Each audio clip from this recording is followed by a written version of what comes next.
ஏசாயா தீர்க்க தரிசன புஸ்தகம் 44 அதிகாரம் 2 உன்னை உண்டாக்கினவரும் தாயின் கர்ப்பத்தில் உன்னை உருவாக்கினவரும் உனக்கு துணை செய்கிறவரும் ஆகிய கர்த்தர் சொல்லுகிறதாவது, என் தாசனாகிய யாக்கோபே, நான் தெரிந்து கொண்ட யெஷுரனே, பயப்படாதே. பாருங்க, என் சபை என்கிற அருமையான குடும்பமே, கர்த்தராகிய இயேசு கிறிஸ்துவின் நாமத்தினாலே உங்களை வாழ்த்துகிறேன். இந்த ஆன்லைன்ல பார்க்கிற சகோதர சகோதரிகள் குடும்பத்தாரை தேவன் ஆசீர்வதிப்பாராக. பாருங்க, இன்றைக்கு தேவன் நமக்கு கொடுக்கிற ஒரு மன்னா, அவர் நம்மை பார்த்து சொல்லுகிற ஒரு வார்த்தை. நீங்கள் வேதாகமத்தை கீழே வைத்துக் கொள்ளுங்கள். தேவன் நமக்கு கொடுக்கிற மன்னா, அவர் நம்மோடு கூட இன்றைக்கு பேச இருக்கிற ஒரு காரியம் என்னவென்றால், பயப்படாதே, நான் உனக்கு துணை நிற்கிற ஒரு தேவன். ஹல்லேலூயா. உன்னை உண்டாக்கினவரும் தாயின் கர்ப்பத்தில் உன்னை உருவாக்கினவரும் உனக்கு துணை செய்கிறவருமாகிய கர்த்தர் சொல்லுகிறார், யெஷுரனே, பயப்படாதே. எத்தனை பேர் என்னோடு கூட கர்த்தர் துணையா இருந்தா எனக்கு அது போதும்? அது இங்கிருந்து சொல்லக்கூடாது, உள்ளத்தின் ஆழத்திலிருந்து சொல்லணும். எனக்கு ஒருத்தருடைய துணை எனக்கு போதும். எத்தனை பேர் கையை உயர்த்தி சொல்ல விரும்புறீங்க? பாருங்க, உங்களை உண்டாக்கின தேவன், உங்களை தாயின் வயிற்றில் உருவாகும் முன்னே அறிந்த தேவன், உங்களை தேடி வந்த தேவன், உங்களை பரிசுத்தப்படுத்தி அவர் மந்தையிலே சேர்த்து கொண்ட தேவன். இந்த தேவன் உங்களை பார்த்து சொல்லுகிறார், பயப்படாதே, நான் உனக்கு துணை நிற்கிறேனே. ஹல்லேலூயா. என் தாசனாகிய யாக்கோபே, நான் தெரிந்து கொண்ட இஸ்ரவேலே, கேள், பயப்படாத, நான் கூட இருக்கிறேன், கலங்காத என்று கர்த்தர் சொல்லுகிறார். எத்தனை பேர் இன்றைக்கு பயந்த சூழ்நிலையில வந்திருக்கிறீங்க? எனக்கு ஒரு துணை தேவன் என்னோடு கூட இருக்கிறாரா அப்படின்னு சந்தேகத்தோடு இன்னைக்கு ஆலயத்திற்கு வந்தீங்கன்னா, தேவன் சொல்லுகிறார், நடப்பதெல்லாம் பார்த்து நான் உன்னோடு கூட இல்லைன்னு நினைச்சுக்கிட்டு இருக்கிறியா? நான் சொல்லுகிறதை நீ உற்று கேள், நான் உன்னோடு கூட இருக்கிறேன். உங்கள் கேள்விகளுக்கு தேவன் இன்றைக்கு பதில் தருவார். அன்பானவர்களே, அவர் ஏன் அமைதியா இருக்கார்? அவர் ஏன் கூக்குரலிடும் போது சில நேரம் அவர் தூங்கி விடுகிற மாதிரி தெரியும், சில நேரம் அவர் அமைதியாயிடுவார், சில நேரம் எந்த மறு வார்த்தையும் வராது.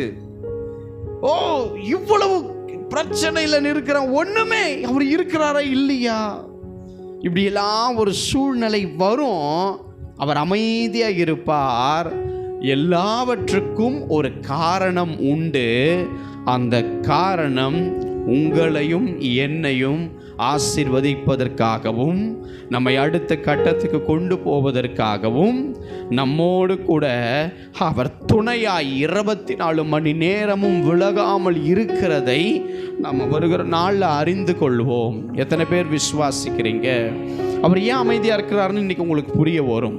இந்த செய்தியில் அவர் ஏன் அமைதியாக இருக்கார்? அவர் ஏன் நான் கூக்குரலிடும் போது சும்மா இருக்கிறார்? அவர் ஏன் சில நேரம் நான் ஒன்று கேட்டால் அவர் வேற ஒன்று சொல்கிறார்? மற்ற காரியங்களுக்கு, முக்கியமான ஒரு ஜெப குறிப்புக்கு மட்டும் பதில் வராமல் ஏன் எனக்கு மட்டும் இந்த காரியத்தில் மௌனமாக இருக்கிறார்? கவலைப்படாதீங்க.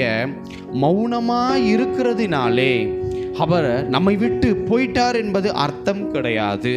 அவர் அமைதியாக இருக்கிறதுனாலே தேவன் நம்மளோடு கூட இல்லை என்பது அர்த்தம் அல்ல. ஆண்டவர் சொல்லுகிறார், நான் உனக்கு துணை நிற்கிற ஒரு தேவன். அவர் உங்களுக்கு துணை நிற்கிறார்.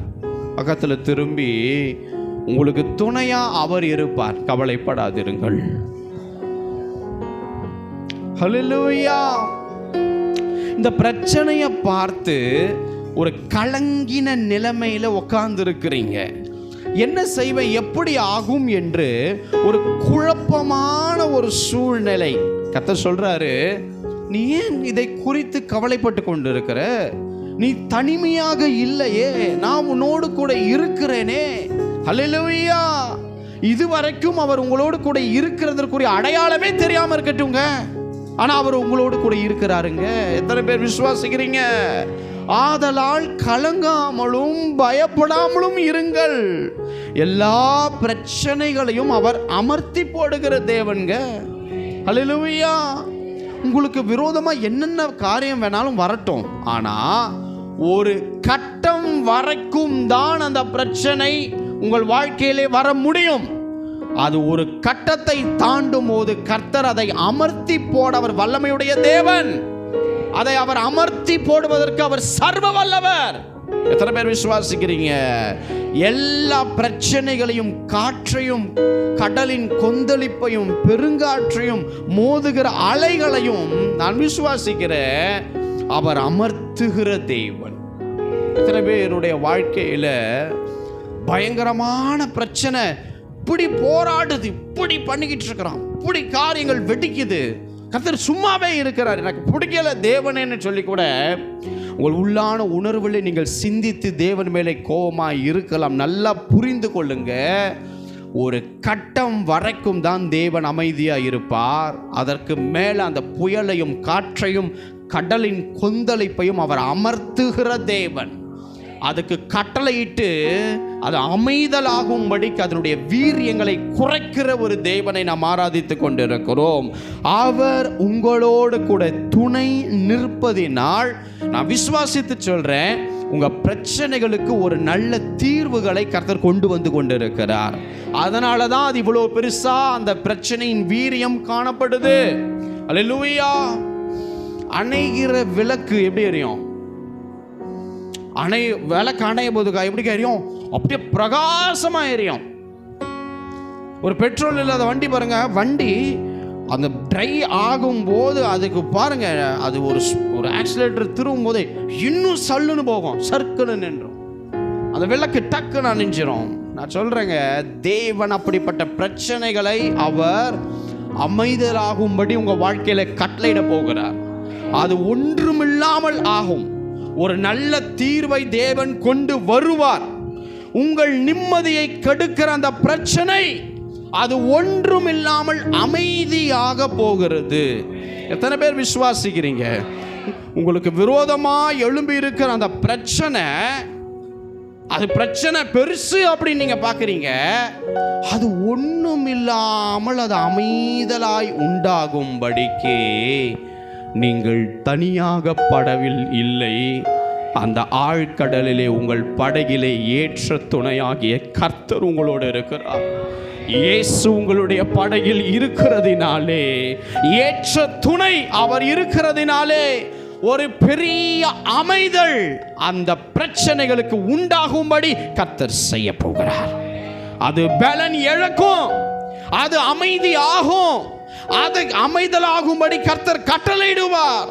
எந்தெந்த அலைகள் உங்கள் வாழ்க்கை என்கிற படகுல இன்றைக்கு மோதி கொண்டிருக்கிறதோ அவைகள் வலு இழக்க போகிறது, அதனுடைய வல்லமை இழக்க போகிறது, அது அமைதியாக போகிறது. கர்த்தர் துணை நின்று காக்கும் தேவன் அவர் உங்களோடு என்னோடு கூட இருக்கிறபடியினால், அவர் நமக்கு துணையாய் இருக்கிறதினாலே பிரச்சனைகள் எழுமினது எங்கிட்டிருந்து போச்சோன்னு தெரியாத அளவுக்கு அது அமைதல் உண்டாகும்படி கர்த்தர் கிரியை செய்வார் என்பதை எத்தனை பேர் விசுவாசிக்கிறீங்களோ அவங்கெல்லாம் தலைக்கு மேல பலமாய் தீமையான நேரத்தில் உங்களை விட்டுட்டு போற மனுஷன் மாதிரி அவர் கிடையாது. நல்லா புரிந்து கொள்ளுங்க, நல்லா புரிந்து கொள்ளுங்க. ஏதோ நம்ம ஜெபித்து அந்த காரியம் உடனே நடக்காதனால கர்த்தர் உங்களை கைவிட்டுட்டாருன்னு இல்லை. ஏதோ நம்ம ஜெபம் பண்ணி போய் சில சேதங்கள் நம்ம குடும்பத்தில் வருகிறதுனால கர்த்தர் நம்மளை கைவிட்டுட்டாருன்னு அல்ல. நாம் ஜெபித்தும் சில காரியத்துக்கு அலைகிறதுனாலே கர்த்தர் நம்மளை கைவிட்டுட்டார் என்பது அல்ல. நாம் உபவாசம் போட்டும் சில காரியங்கள் வாய்க்காமல் இருக்கிறதுனால கர்த்தர் நம்மளை கைவிட்டுட்டாருன்னு இல்லை. கர்த்தர் நம்மளோடு இருக்கிறதுனாலே தான் நாம் ஒவ்வொன்றும் ஓடுகிறோம், செய்கிறோம், வாழ்கிறோம், பேசுகிறோம், அவர் சபைக்கு நாம் வருகிறோம். என அன்பானவர்களே, கர்த்தர் நமக்கு துணையாய் நிற்கிற தேவன். அவர் நமக்கு துணை, அவர் இருக்கிறார். அவர் இல்லாத மாதிரி தான் இருக்கும். நல்லா புரிந்து கொள்ளுங்க, அதுதான் அடையாளமே. அவர் ஏற்றுக்கொண்டு வருகிற தோல்வி, அவர் ஏற்றுக்கொண்டு வருகிற அவமானம், அவர் ஏற்றுக்கொண்டு வருகிற நிந்தை, அவர் ஏற்றுக்கொண்டு வருகிற தேவையில்லாத பழி, தேவன் உங்களோடு கூட இருக்கிறார் என்பது அர்த்தம். ஏனால் உலகத்துக்குரிய காரியம் உலகத்தில் பிரியப்படுவான். நீங்கள் உலகத்தை வெறுக்கிறதுனாலே, சிலுவையை சுமக்கிறதுனாலே, தேவனை விரும்புகிறதுனாலே அவருக்கு ஆப்போசிட்டா இருக்கிற உலகம் உங்களை பகைக்கும். அந்த காரியம் உங்களுக்கு வாய்க்காதபடி இழுத்தடிக்கும். ஆனாலும் உங்களுக்கு சொல்லுகிறேன், கர்த்தர் உங்களோடு கூட இருக்கிறதுனாலே தான் அவைகள் நடக்கிறது. அந்த வீரியம் அமர்ந்து போகும், அந்த வீரியம் குறைந்து போகும், அந்த கடலின் சீற்றம் அமைதல் உண்டாகும். தேவன் ஒரு கட்டத்துக்கு மேல உங்கள் விசுவாசத்தை சோதிப்பதற்காகவும், நீங்கள் யாரை ஏற்ற துணையாய் வைத்திருக்கிறீர்கள் என்பதற்காகவும், அதை அறிவதற்காகவே இந்த கொந்தல்களை, அலைகளை சில நேரம் அனுமதித்து விடுவார். கவிழ்த்து போட மாட்டார். கர்த்தர் உங்களுக்கு துணையாய் நிற்பார். எத்தனை பேர் விசுவாசிக்கிறீங்க? ஹல்லேலூயா. கர்த்தர் உங்களோடு இருந்தால் அந்த அலைகளால் உங்களை மூழ்கடிக்க முடியாது என்பதை தெளிவாய் புரிந்து கொள்ளுங்கள். அந்த அலைகள் உங்களை முழுவதும் வீழ்த்த முடியாது. அந்த எந்த சத்துருவும் உங்களை, அது கர்த்தர் நமக்கு துணையாக இருக்கும் பொழுது மேற்கொள்ள முடியாது. எனக்கு அன்பானவர்கள் நல்லா புரிந்து கொள்ளுங்க. பாருங்க, யாக்கோபு என்கிற ஒரு தேவ மனுஷன் தன்னுடைய சகோதரன் ஏசாவுக்கு பயந்து அவர் ஓடுறார். இன்னொன்று, அவங்க அப்பா அம்மா அவருக்கு ஒரு அட்வைஸ் கொடுத்து அறிவுரை சொல்லி அனுப்பி வைக்கிறாங்க. ஏசாவுக்கு பயந்து ஓடுறார். அம்மா கூடயே இருந்த மகன் அம்மாவை விட்டு பிரிகிற சூழ்நிலை நேரிடுது. அவர் வாழ்ந்த அந்த கலாச்சாரத்தில் இருந்து, அப்படிப்பட்ட ஒரு மந்தையில் இருந்து இவர் வெளியே போவதற்கு இவருக்கு ரொம்ப கஷ்டமா இருக்கு. ஊரு பேரு தெரியாம இதுவரைக்கும் பழகாத ஆட்களோடு கூட நான் எப்படி போய் நான் இருப்பேன், வாழுவேன், குழப்பம். அப்பா அம்மாவோடவே இருந்த ஒரு தேவ மனிதன் இப்ப அப்பா அம்மா அறிவுரை கொடுக்கிறாங்க. தன் ஏசாவுக்கு இன்னொரு முறை பயந்து ஓடுறார். அவர் கொலை பண்ணிடுவாரோன்னு பாருங்க, பெயர் சபாவை விட்டு ஆரானுக்கு போக அவர் பிரயாணம் பண்றார். நல்ல கவனிங்க, அவர் இருதயத்தில் இந்த பிரயாணத்தில் என்ன இருந்திருக்கும் தெரியுமா? வெறும் பயம் இருந்திருக்கும். ஏன்னா அது யாக்கோபினுடைய வாழ்க்கையினுடைய ஆரம்பத்திலிருந்து முடிகிற வரைக்கும் சில பயங்கள் அவர் வாழ்க்கையில் இருந்தது, சில தேவையில்லாத பயங்களும் இருந்தது. அதை விட்டுலாம். ஆனா தன் இருதயத்தில் இந்த பெயர் சபாவை விட்டு இந்த ஆரானுக்கு போகிற இந்த பிரயாணத்தில் அவருக்கு எப்படிப்பட்ட இருதயம் இருந்தது என்றால், எல்லாரும் இருந்தும் நான் இப்படி தனியாய் ஓடுகிறேனே என்ற ஒரு எண்ணம். எல்லாரும் இருந்தும் யாருமே இல்லாத ஒரு சூழ்நிலையை போல நான் இந்த பெயர் சபாவை விட்டு இந்த ஆரானுக்கு நான் பிரயாணம் பண்ணி போகிறேனே. எல்லாரும் என்னோடு கூட இருந்தும் நான் ஒரு அனாதையை போல என் பிரயாணத்தில் நான் இருக்கிறேனே. எனக்கு ஏன் இந்த நிலைமை? எனக்கு ஏன் இந்த காரியங்கள்? ஏன் என் அப்பா அம்மா இருந்து நான் எங்கேயோ போனோம்? என் சகோதரன் இருந்து என்னை கொல்ல தேடுறேன். ஏன் இந்த பிரயாணமாய் ஆரானுக்கு போனோம்? ஏன்? எதற்கு? ஏன் கர்த்தர் இப்படி பண்றார்? இப்படியெல்லாம் ஒரு பயம், குழப்பம், மனவேதனை யாக்கோபுக்கு காணப்பட்டது. அந்த தனிமை நல்லா கவனித்து பாருங்க. பயப்படாதே, நான் உன்னோடு கூட இருக்கிறேன் அப்படின்ற கர்த்தருடைய வார்த்தை அவர் வாழ்க்கையில் எப்போ வருது தெரியுமா? அவங்க அம்மாவை விட்டு பிரிந்த பின், அவங்க அப்பாவை விட்டு பிரிந்த பின், அவங்களுடைய அண்ணனை விட்டு பிரிந்த பின், தன்னுடைய சொத்துக்கள், தன்னுடைய மதிப்பு, தன்னுடைய ஆஸ்தி எதுவுமே இல்லாமல் ஒரு கோலும் கையுமாய் போகிற இந்த நேரங்களில் தான் தேவன் யாக்கோபை சந்திக்கிறார். அப்போ நான் எப்படி தனியா வாழ்வேன்? நான் எப்படி தனியா சமாளிப்பேன்? நான் எப்படி தனிமையாய் காணப்படுவேன்? இப்படி பல குழப்பம் யாக்கோபுக்கு காணப்பட்டது அன்பானவர்களே. ஆனால் தேவன் சொப்பனத்தின் மூலமாய் யாக்கோபை சந்தித்து பேசுகிறார். அவர் பேசின முதல் அந்த அழகான ஒரு வார்த்தை என்ன தெரியுமா? நான் உன்னோடு கூட இருந்து நீ போகிற இடத்தில் எல்லாம் நான் உன்னை காப்பேன் என்று கர்த்தர் சொன்னார். அப்போ நான் உனக்கு சொன்னதை செய்யும் அளவும் உன்னை கைவிடவே மாட்டேன்னு சொன்னார். அதுல நான் உன்னோடு இருந்து நீ போகிற இடத்தில் உன்னை காப்பேன் அப்படின்னா, இதில் நீ தனியாக இல்லைப்பா, நான் உனக்கு துணையாய் நிற்கிறேன் என்பதை நீ அறிந்து கொள் என்று கர்த்தர் சொன்னார். அந்த தரிசனம் அவருக்கு ஒரு பெரிய பலனை தந்தது. அந்த தரிசனம் அவருடைய தனிமையினுடைய உணர்வை நீக்கியது. அந்த தரிசனம் அவருக்கு சோர்வை நீக்கி போட்டுச்சு. அவர் பின்வாங்கி அங்கே போகலாம் நல்ல தன் தாய் தகப்பன் அறிவுரையின்படியே அங்கே கடந்து போவோம் என்ற முயற்சியை கை கொள்ளுகிறார். நான் சொல்கிறேங்க, யாருமே இல்லை என்று கலங்காதே, நான் உனக்கு துணை நிற்கிறேன் என்று யாக்கோபிடம் தேவன் சொன்னார். ஹல்லேலூயா. அதனால தான் அவர் கர்த்தரால் ஆசீர்வதிக்கப்பட்டார். அதனால தான் அவர் பிரயாணம் பண்ண இடத்துல திரும்ப அவர் அத்தனை வருஷம் கழிச்சு வரும் பொழுது தனிமையா போகிற அவர் ஆசீர்வதிக்கப்பட்டிருந்தார். அவருக்கு பெருக்கம் உண்டானது காரணம், அவர் மந்தை பெருகினதுக்கு காரணம், அவர் குடும்பம் விஸ்தாரம் அடைஞ்சதுக்கு காரணம், அவருக்கு வேலைக்காரர்கள் அதிகமாக கிடைத்த ஒரே காரணம் என்ன தெரியுமா? தன்னுடைய வேர்வை சிந்தி உழைத்த ஆசீர்வாதத்தினால் அல்ல, தான் வேலையில உண்மையா இருந்ததுனாலும் அல்ல. முதலாவது, கர்த்தர் ஒரு மனிதனோடு கூட இருப்பார் என்றால்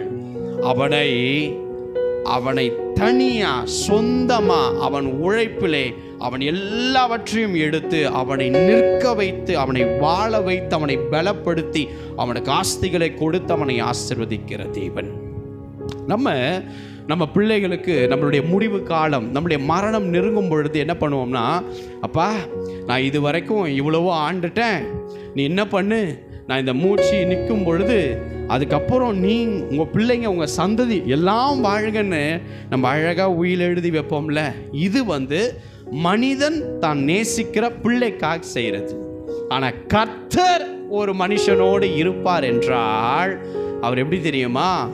எல்லாம் இருக்கும், ஆனால் எதுவுமே பண்ண முடியாத மாதிரி ஒரு சூழ்நிலையை கொண்டு வந்துடுவார். ஆமென்.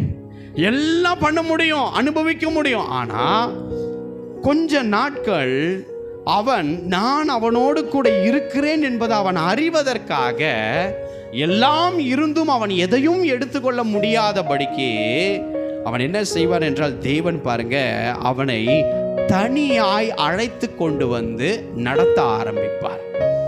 இந்த தனிமை பாருங்க மனுஷனுக்கு நல்லதில்லை, ஆனா தேவனோடு நடக்கிற அந்த நடை அது பெரிய ஆசீர்வாதமான துணை. எனக்கு அன்பானவர்களே, பாருங்க 2017 ஆண்டு தேவன் ஊழியத்திற்காக அழைக்கும் போது நான் நிறைய திட்டங்களை என் எதிர்கால வாழ்க்கைக்காக நான் போட்டேன்.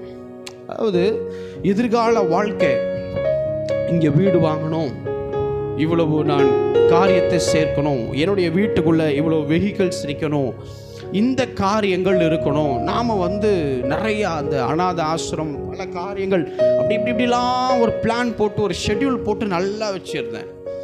அப்போ தேவன் அந்த பலி செலுத்தும் பொழுது ஒரு அக்கினி அப்படி பட்சித்து ஓகே சொல்லுவார்.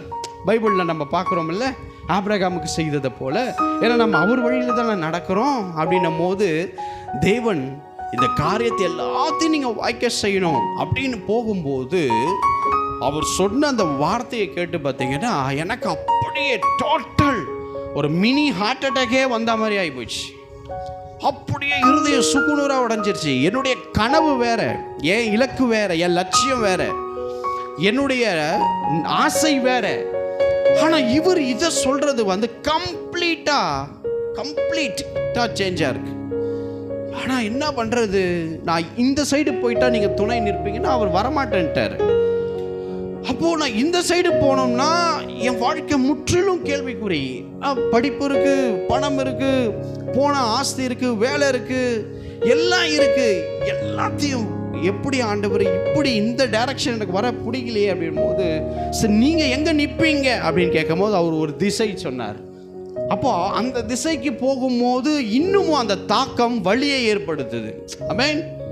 இந்த ஒவ்வொரு முறையும் இந்த சபையின் தேவை அப்படின்னு வரும்போதெல்லாம் எனக்கு அப்படியே எனக்கு அந்த அறிவிப்பு கொடுப்பதற்கே எனக்கு அவ்வளோ பாரமாக இருக்கும். எனக்கு அது பிடிக்கவே பிடிக்காது.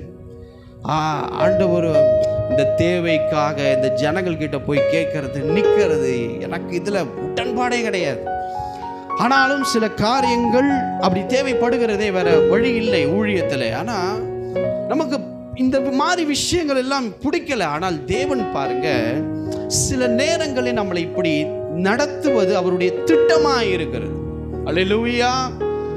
ஒவ்வொரு முறைக்கும் பாருங்க, சில காரியங்கள் எனக்கு நல்ல தெரிந்த சில ஐஸ்வர்யவான்கள் எங்களுடைய ஊழியத்தினுடைய ஐக்கியத்தில் அவங்க இருக்கிறாங்க. ஐஸ்வர்யவான்கள், அதாவது இந்த தேவை நான் இப்போ அவங்ககிட்ட சொன்னோம்னா எனக்கு ஈவினிங்குள்ள பணம் அனுப்புறதுக்கு சில ஐஸ்வர்யவான்களை கர்த்தர் சமீபத்தில் எனக்கு அறிமுகம் செய்து கொடுத்திருக்கிறார். ஆனால் அதை போய் அவர்களிடம் நாம் சொல்லி அதை கேட்டு அதை வாங்கி அதை பண்ணுவது எனக்கு அது ஊழியத்தில் பிடிக்காத ஒன்று. அதனால் அது ஒரு பெரிய பாரத்தை கொடுக்கும். ஆனால் நம்மளுடைய திட்டம் ஒன்று, நாமளே மொத்தத்தையும் நின்று பண்ணணும் செய்யணும். ஆனால் தேவன் பாருங்க, சில நேரம் நம்மளை அந்த துணை நிற்கும் பொழுது நம்மளை ஒன்றும் இல்லாத மாதிரி ஆக்கி தனியாக கொண்டு வந்து ஒரு ஜாதியாக உயர்த்துகிற அனுபவம் யாக்கோபினுடைய வாழ்க்கையிலே வருகிறதை நான் பார்த்தேன். எனக்கு அன்பானவர்களே, நீங்கள் சொல்லுங்க பார்க்கலாம். யாக்கோபுடைய அப்பா ஈசாக்கு பணக்காரன், ஆனால் பிச்சைக்காரன் மாதிரி உட்காந்து வனாந்தரத்தில் ஒரு கோலை வச்சு கடந்து போகிறார். கோலை வச்சு கடந்து போகிறவனுக்கு யாராவது பொண்ணு கொடுப்பாங்களா? சொல்லு பார்க்கலாம். உங்கள் பசங்களுக்கு பொண்ணு பார்க்குறீங்க, யாராவது போகும்போது உங்கள் பையனுக்கு பொண்ணு பார்க்க போகும்போது உங்கள் பையனுக்கு அவாய் சப்பலை போட்டுட்டு ஒரு ட்ராக்கை போட்டு டிஷர்ட்டை போட்டு போய் பொண்ணு கேட்பீங்களா? அந்த பொண்ணு வீட்டில் என்ன சொல்லுவான்? ஆஹா, என்ன மாப்பிள்ளை வந்து ஒரு டீசெண்டான ட்ரெஸ் கூட போட்டு அவாய் சப்பலை போட்டுறார், நான் எப்படிங்க என் பொண்ணை கொடுப்பேன்? ஆனால் லாபான் கொடுக்கிறார். ஏன் தெரியுமா? கர்த்தர் யாக்கோபோடு கூட துணை நிற்கிறதினால்.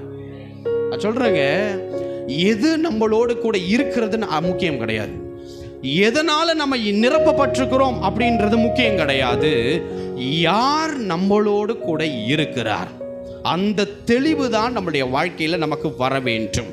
அப்போ எல்லாரும் இருந்து நான் தனிமையா இருக்கிறேன், எல்லாரும் இருந்து நான் அனாதை ஆயிட்டேன், எல்லாரும் இருந்தும் நான் அழுகிறேன், எல்லாரும் இருந்தும் எனக்கு இப்படிப்பட்ட நிலைமை அப்படின்னு கண்ணீரோடு போன யாக்கோபுக்கு கர்த்தர் சொன்னாரு, பயப்படாத, நான் நீ போற இடத்துலலாம் உன்னை காப்பேன். அப்படின்னா நான் உன் கூட எவ்ரி செகண்ட், ஹவர், மினிட்ஸ் நான் உன் கூட இருப்பேன் என்பது அர்த்தம். அதுதான் கர்த்தரின் துணை. இன்னைக்கு எத்தனை பேர் யாரும் இல்லையேன்னு கவலைப்பட்டு கொண்டு இருக்கிறீங்க?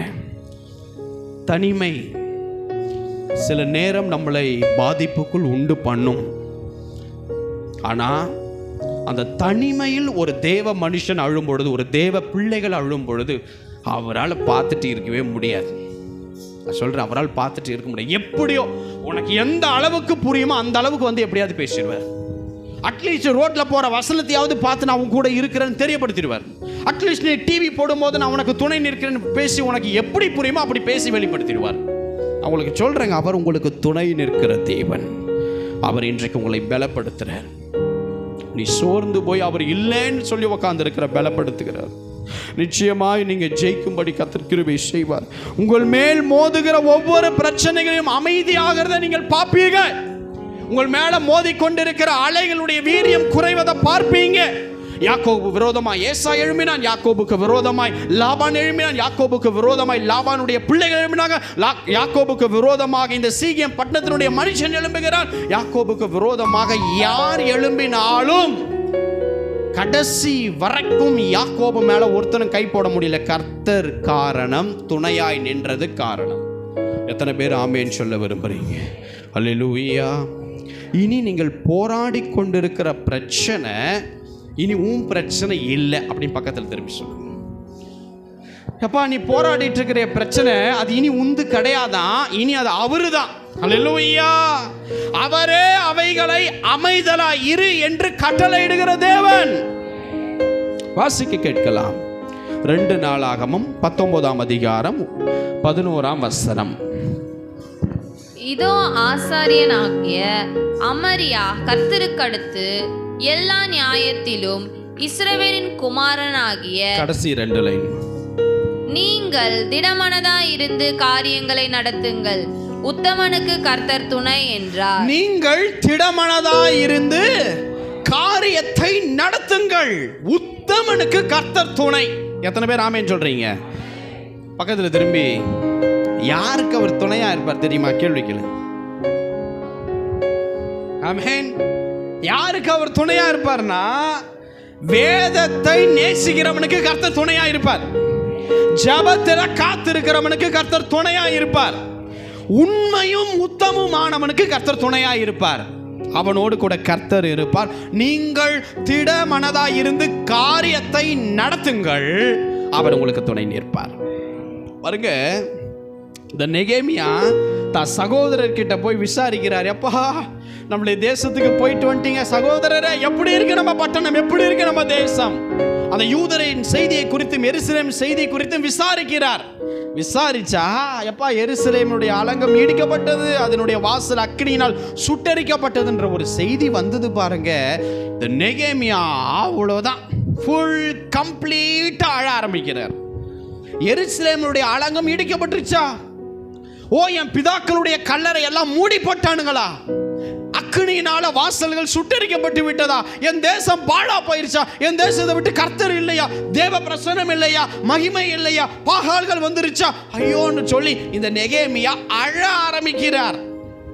வேதம் சொல்லுகிறது, சில நாளாய் இந்த விஷயம் அவருக்கு துக்கத்தை ஏற்படுத்திச்சா. சில நாள் அவர் உபவாசம் பண்ணாராம். சில நாள் அவர் மன்றாடி அழுகிறாரா. அவரும் அவர் முற்பிதாக்களும் செய்த பாவத்துக்காக அறிக்கை செய்து தன்னுடைய பட்டணம் தேசத்துக்காக அப்படியே உட்கார்ந்து அழுகிறார் என்று வேதம் சொல்லுகிறது. நல்லா கவனித்துக் கொள்ளுங்கள் அன்பானவர்களே. இந்த பாரத்தோடு அவரால் என்ன பண்ண முடியலன்னா, அரண்மனையில வேலை செய்ய முடியல.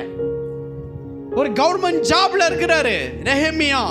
அவரால் போய் ஒரு நல்ல வேலையை செய்ய முடியல. உங்களுக்கு வீட்டில் துக்கம் வந்துருச்சுன்னா உங்க முகம் எப்படி இருக்கும்? வேலைக்கு போகும்போது, உங்கள் வீட்டில் ஏதாவது ஒரு பிரச்சனைனா வேலைக்கு போகும்போது அதே சிடுன்னு அங்கேயும் காட்டுவீங்க, அதே எரிச்சல் அங்கேயும் காட்டுவீங்க. ஏன்னா அது நடந்தது அப்படியே உங்கள் மைண்டில் ஓடிக்கிட்டே இருக்கும். இதே மாதிரி அர்தசஷ்டா என்கிற ராஜா அரண்மனையில் பார்க்குறாரு, நெகேமியா முகம் என்ன இப்படி இருக்கு? ஏதோ பெரிய இது ஒரு நோய் மாதிரி தெரியலையே, உனக்கு ஏதோ மன அழுத்தமாக இருக்கு, என்னப்பா சொல்லுப்பான்னு சொல்லி கேட்கும் பொழுது நெகேமியா நடந்ததெல்லாம் சொல்கிறார். கொஞ்சம் கவனித்து பாருங்க. நெகேமியா அழுகிறார், புலம்புறார், உபவாசனால நியமிக்கிறார். ஐயோ, தன் தேசத்துக்காய் கதறுகிறார், மன்றாடினார், அழுகிறார். அர்தசஷ்டா ராஜா கிட்ட நடந்ததை சொல்றார். ராஜா ஆசாப் கிட்ட ஒரு கடிதத்தை எழுதி கொடுத்தீங்கன்னா மரங்களை கொடுப்பான். அந்த மரங்களை கொடுத்தா என் தேசத்துல கொண்டு போய் இடிந்த அலங்கத்தை நான் கட்ட முடியும். கொஞ்சம் மரத்தை கொடுக்க ஆசாப் கிட்ட ஒரு கடிதத்தை எழுதி எனக்கு அனுப்புங்க அப்படின்னும் போது கொடுக்கிறார். அர்தசஷ்டா ராஜா உடனே அப்ரூவல் பண்றார். பைபிள் சொல்லுது, தொபியா அவருக்கு விரோதமா அலங்கம் கட்ட முடியாது எழும்புறாங்க. சன்பலாத் எழும்புறாங்க. நொவதியால் என்கிற ஒரு தீர்க்கதரிசி எழும்பினா. அந்த நொவதியால் கூட இருக்கிற சில கூட்ட தீர்க்கதரிசிகள் நெகேமியாவுக்கு விரோதமா நிற்கிறாங்க, அலங்கத்தை கட்ட முடியாதுன்னு. ஆனாலும் வேதம் சொல்லுகிறது 52 நாட்களுக்குள்ளாக அந்த அலங்கம் கட்டப்பட்டது. எப்படி? தொபியா இருக்கிறான், சன்பலாத் இருக்கிறான், நொவதியால் இருக்கிறா, தீர்க்கதரிசி இருக்கிறாங்க. தேசத்துல இவ்வளவு பேர் ஒரு கூட்டத்தோடு இருக்கிறாங்க. ஒரே ஒரு ஒத்த மனிதன் ஜபிக்கிறார், பாரப்படுறார். அர்தசஷ்டா ராஜா கிட்ட சொல்றாரு, அவர்கிட்ட அப்ரூவல் வாங்குறாரு, கொண்டு போகிறார். 52 டேஸ்ல அலங்கத்தை கட்டி எழுப்புறார். காரணம் என்ன தெரியுமா? உத்தமனுக்கு கர்த்தர் துணை. ஏன் அவருக்கு விரோதம் ஆட்கள் எழும்பலையா? எங்க போச்சுனா கர்த்தர் அமர்த்தி போட்டார். அதான் உண்மை. இறைஞ்சிக்கிட்டு இருந்தான், வேலையை நடத்த முடியாம ஸ்ட்ரகிள் பண்ணிக்கிட்டு இருந்தான். ஆனா கர்த்தர் அவனை அமைதலாக்கும்படி அவன் வல்லமையை பிடித்து எடுத்துட்டார். அத்தனை தீர்க்கதரிசியுடைய நாவையும் தேவன் கட்டி போட்டார். ஒரே ஒரு ஒத்த நெகேமியாவோடு கர்த்தர் இருந்ததனால் வேதம் சொல்லுகிறது, உத்தமனுக்கு கர்த்தர் துணை. நீ உத்தமமா வாழ்ந்து பாருங்க, நீங்க இன்னும் உத்தமமா இன்னும் கர்த்தருக்கு உண்மையா இருந்து பாருங்க, தேவன் உங்களுக்கு துணை நிற்பார். நான் சொல்றேங்க, அந்த உத்தமன் அவர் செய்வதெல்லாம் வாய்க்கும். அவன் போற இடமெல்லாம் ஜெயம் கிடைக்கும், ஜெயமா மாறும். காரணம் என்னன்னா, கர்த்தர் உத்தமனுக்கு துணை. சொல்லுங்க பார்க்கலாம். அந்த உத்தமர்கள் எல்லாம் பக்கத்தில் திரும்பி, நீங்க உத்தமர்கள், நீங்க அவங்கள பக்கத்தில் திரும்பி பாருங்க, பார்த்து ஒரு ஸ்மைல் பண்ணுங்க. கர்த்தர் உங்களுக்கு துணை நிற்பார். அந்த அலைகள் வலு இழக்கப்படும். அந்த பிரச்சனை ஒண்ணுமில்லாமல் அது அப்படியே நார்மல் ஆக்கப்படும். கர்த்தருடைய வார்த்தை அதுதான். எத்தனை பேர் கர்த்தருடைய வார்த்தையை விசுவாசிக்கிறீங்க? பயப்படாதீங்க, சோர்ந்து போகாதீங்க, கலங்காதீங்க. தேவன் உங்களோடு கூட இருக்கிறார் என்பதை நீங்கள் அறிந்து கொள்ளுங்கள். எனக்கு அன்பானவர்களே, நீங்கள் அறிந்து கொள்ளுங்கள். உங்கள் தாயின் கருவிலே உருவாக முன்னே அறிந்த தேவன். அவர் சொல்லுகிறார், யேசுரனே அப்படின்னா என் பிரியமானவனே, என் பிரியமானவளே, நீ பயப்படாது, நான் உனக்கு துணை நிற்கிறேன் என்று கர்த்தர் சொல்லுகிறார். வாசிக்க கேட்கலாம். 2 தீமோத்தேயு 4:17. கர்த்தரோ எனக்கு துணையாக நின்று என்னாலே பிரசங்கம் நிறைவேறுகிறதற்காகவும் புறஜாதியார் எல்லாரும் கேட்கிறதற்காகவும் என்னை பலப்படுத்தினார். நல்ல கவனிங்க. சிங்கத்தின் வாயிலிருந்தும் நான் ரட்சிக்கப்பட்டேன். பவுலைய சொல்றாருங்க, கர்த்தரே எனக்கு துணையா நின்றார். எப்போ தெரியுமா? இந்த வார்த்தை எப்போ வருது தெரியுமா? சிங்கத்தின் வாயில நான் இருக்கிற மாதிரி இருந்தேனா. ஒரு பட்டணத்துல இவருக்கு நேரிட்ட காரியத்தை இந்த தீமோத்தேயுக்கு எழுதி அனுப்புறாரு. சிங்கத்தின் வாயில என்ன இருக்குமோ அந்த மாதிரி என்னை புழிஞ்சி எடுத்துட்டான் ஒருத்தன். ஆனா அவர் சொல்ற வார்த்தை, கர்த்தரோ அப்பொழுதும் எனக்கு துணை நின்றார். உங்களால் சொல்ல முடியுமா? 10 பேர் உங்க வீட்டில் வந்து கர்த்தரான், சோர்ந்து போய் அழுது பைபிளை தூக்கி போட்டு சபையை தூக்கி போட்டு போறவங்க நம்மளால் சொல்ல முடியுமா கர்த்தர் எனக்கு துணையாய் நிற்கிறார் என்று? அப்போ சொல்ல முடியுமா? ஆனா பவுலைய சொல்றாரு, சிங்கத்தின் வாயிலிருந்து நான் ரட்சிக்கப்பட்டேன். அப்போ என்ன நடக்குதுன்னா, அவர் வாழ்ந்த நாட்களிலே இந்த அலெக்சாந்தர் என்கிற ஒரு ராஜா ரொம்ப தீமை செய்தான். பவுலையாவுக்கும் அவங்களுடைய சீஷர்களுக்கும் ரொம்ப தொந்தரவு கொடுத்துட்டான். பவுலையா என்ன பிரசங்கம் பண்றாரோ அதுக்கு ஆப்போசிட்டா அந்த தேசத்துல அவன் கொண்டு வந்தான். அவன் ரொம்ப தீமை செய்தான் என்று வேதம் சொல்லுகிறது. அதாவது வெகு தீமை செய்தானாம் அலெக்சாந்தர் என்கிற ஒரு ராஜா. அப்போ இவங்க என்ன வார்த்தையை சொன்னாலும் அதற்கு எதிராக நின்று பண்ணாம். அதனாலதான் தீமோத்தேயுக்கு எழுதி அவர் அனுப்புறாரு, சிங்கத்தின் வாயிலிருந்து நான் ரட்சிக்கப்பட்டேன். பயங்கர தீமை, பயங்கர இழப்ப நேரிட பண்றான். பவுலையாவுடைய பிரசங்கத்துக்கு விரோதமா செயல்படுறான். போட்டு அடிக்கிறான், குத்துறான், சிறையில போடுறான், கொடிய தண்டனை கொடுக்கறான், சாப்பாடு கொடுக்கல, தண்ணி கொடுக்கல, சாவட்டுன்னு சொல்லி சித்திரவதை பண்ணான் பவுலையாவை. ஆனால் பவுல் எழுதுகிறார், அந்த சிங்கம் அப்படின்னு சொல்ற காரியம், அந்த துஷ்ட சிங்கம், அது அலெக்சாந்தர் என்கிற ராஜாவை குறிக்கிறது. ஏன்னா அவன் எங்களுக்கு வெகு தீமை செய்தான். அப்பயும் சொல்றாரு, கர்த்தர் எனக்கு துணை நின்றதால் என்னை அங்கேயும் பலப்படுத்தினார். ஆமென். பவுலையாவுக்கு கன்னத்துல ஒரு அடி சும்மா அடிச்சிரு, சும்மாலாம் அடிக்கல, அடிச்சாங்க நிறைய. இப்போ பவுலையா மாதிரி நம்ம கன்னத்தில் ஒருத்தவங்க வந்து அடிச்சிட்டாங்கன்னா நம்ம என்ன சொல்லுவோம்? கர்த்தர் என்னை கைவிட்டு விட்டார் சொல்லுவோம்ல. ஆனால் அவர் பாருங்க, கர்த்தர் என்னை பலப்படுத்தினார் அந்த பிரசங்கத்தை செய்ய அப்படின்ட்டு அவர் சொல்றார். அப்போ நல்லா புரிந்து கொள்ளுங்க அன்பானவர்களே, அவர் கரத்தை அப்பொழுதும் பவுலையா மகிமைப்படுத்துறதுக்கு காரணம் என்னன்னா, தேவன் அனுமதித்தால் தான் நம்ம வாழ்க்கையில நடக்கும் என்பதை முதல்ல நம்ம மைண்ட்ல ஏத்திக்கணும். கர்த்தருக்கு சித்தம் இல்லாமல் எந்த துக்கமோ துயரமோ பாடோ நம்ம வாழ்க்கையில வந்து சேராது. அப்ப தேவன் என் மகள் வாழ்க்கையில நடக்க நான் அனுமதிக்கிறேன்னு சொன்னாதான் அந்த பிரச்சனை நம்ம வாழ்க்கையில நிற்கும், இல்லை என்றால் நிற்காது. அப்போ அவர் அதிலும் நம்மளோடு கூட இருக்கிறார்ல, அந்த தன்மையை நம்ம அதிகமாக பிடித்து கொள்ளும் பொழுதுதான் இந்த அலைகள் அமைதியாக்கப்படுகிற ஆசீர்வாதம் நம்ம வாழ்க்கையில வரும். அல்லேலூயா.